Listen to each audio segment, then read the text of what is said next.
Ang bagong henerasyon ng mga kabataan, nasan na kaya ang pag-asa ng bayan?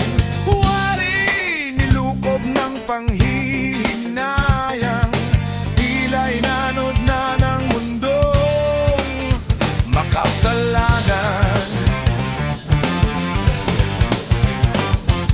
Sila ay mga takot sa responsibilidad, pagsulong ay sumulong, pabaliktad, paggalang at respeto ay nawala. Di na sumusunod sa nakatatanda.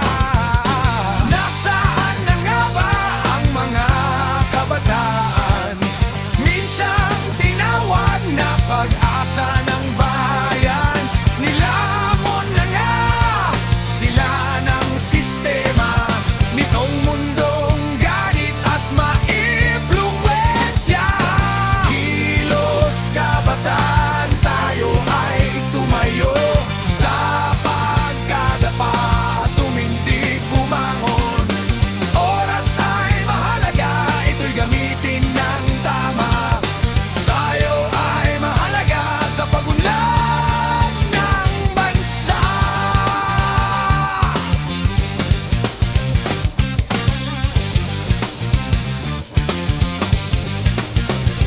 Ang respeto at pagmamahal ay ating panatilihin, maging mabuting tao at sa mabuting gawa.